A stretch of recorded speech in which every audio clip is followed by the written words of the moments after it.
یزید لعنتی کی عبرتناک موت کیسے ہوئی؟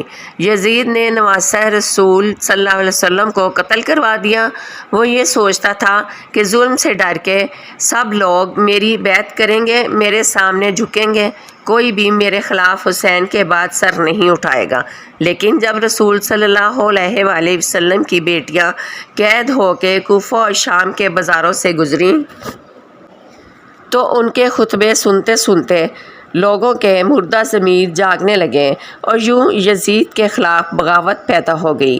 ہر کوئی یہی سوچنے لگا کہ اسلام اللہ کا دین ہے اور محمد صلی اللہ علیہ وآلہ وسلم اللہ کے رسول ہیں، اور یہ خاندان اللہ کا محبوب خاندان ہے۔ جس نے ان کے ساتھ ظلم کیا اس کو بادشاہ کہنا سب سے بڑا گناہ ہوگا۔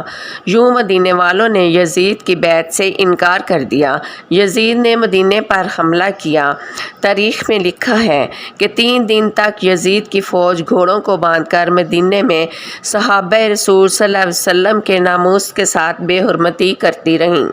یوں مکے میں بھی یزید کے خلاف بغاوت بڑھنے لگی کہ یزید نے خانہ کعبہ پر حملہ کیا، خانہ کعبہ کو آگ لگا دی۔ اس واقعے کو آگے ہرا کے نام سے یاد کیا جاتا ہے۔ ہر کوئی یزید پر لعنت کرتا رہا، لیکن یزید جب بھی کسی کو اپنے خلاف دیکھتا تو اس کا سر قلم کروا دیتا، لیکن اللہ کی عدالت انصاف کرتی ہے۔ واقعہ کربلا کے بعد یزید ایک ہلاکت انگیز مرض میں مبتلا ہو گیا۔ پیٹ کے درد اور آنتوں کے درد کی وجہ سے تڑپتا رہتا تھا، بالکل ایسے تڑپتا تھا جیسے پانی مچھلی کے بغیر تڑپتی ہے۔ اس کی آنتیں جلنے لگی تھیں۔ یہ ایک بدترین بیماری ہے۔ علاج کرنے والوں نے بتایا کہ تمہارا پیٹ اندر سے ختم ہو رہا ہے۔ یزید کو اتنی پیاس لگتی تھی کہ وہ پانی کے لیے ترستا رہتا تھا، لیکن جب پانی پیتا تو وہی پانی اس کے پیٹ کو جلاتا تھا۔ وہ اپنا سر پیٹتا رہتا تھا اور اس کے محل کے لوگ یہی کہتے کہ یہ عذاب مولا حسین ابن علی کو پیاسا رکھنے کی وجہ سے ہے۔ اس لیے جب اس نے اپنی موت کا یقین ہو گیا، اس نے اپنے بیٹے کو بلایا بستر مرگ پر۔ ابھی کچھ کہنا ہی چاہتا تھا کہ بے ساختہ بیٹے کے منہ سے ایک زوردار چیخ نکلی اور نہایت ذلت اور حقارت کی نظر سے دیکھتے ہوئے اس کے بیٹے نے کہا کہ جس سلطنت کے بارے میں تم مجھ سے کچھ کہنا چاہتے ہو، میں تمہاری اس پیشکش کو ٹھکراتا ہوں، کیونکہ جس تخت و تاج پر آل رسول کے خون کے دھبے ہوں میں اسے ہرگز قبول نہیں کر سکتا۔ خدا را اس منحوس سلطنت کی وراثت سے مجھے ہمیشہ محروم رکھے۔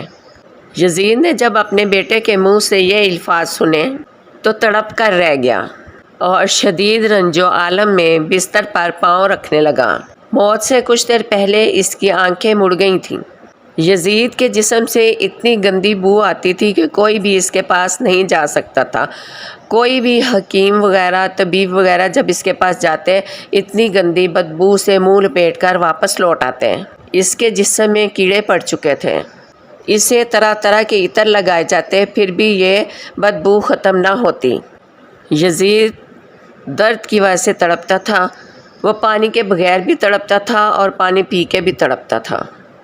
ان دنوں عرب کے بدترین نشے کو یزید کے سامنے پیش کیا جاتا تاکہ وہ اس کے نشے میں چور پڑا رہے اور اسے درد محسوس نہ ہو۔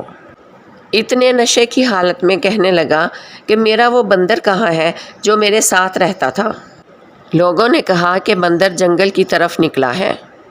وہ اپنے گھوڑے پر بیٹھ کر جیسے ہی باہر گیا تو گھوڑے نے نواسہ رسول کے قاتل کو گرا دیا اور یزید کا پاؤں گھوڑے کی رکاب میں پھنس گیا۔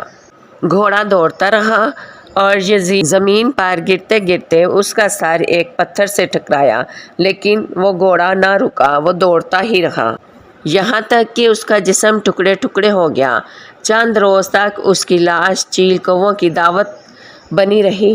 جب ڈھونڈتے ہوئے اس کے سپاہی وہاں تک پہنچے تو اس کی لاش اس قدر بدبو پڑ چکی تھی کہ قریب جانا مشکل تھا۔ اس کے سپاہیوں نے گڑھا کھود کر اس کی لاش کو اس میں دفن کر دیا۔ اس کی قبر ملک شام کے کسی گندگی کے ڈھیر کے نیچے دبی ہوئی ہے۔ لوگ اس لعنتی پر یزید کی قبر کو دیکھ کر لعنت کرتے رہتے ہیں۔ امام علی علیہ السلام نے فرمایا کہ کفر کی حکومت تو قائم ہو سکتی ہے لیکن ظلم کی حکومت نہیں چل سکتی۔ لہٰذا یزید نشان عبرت بن گیا۔ اس زمین پر جو ظلم کرتا ہے اللہ اس کا نام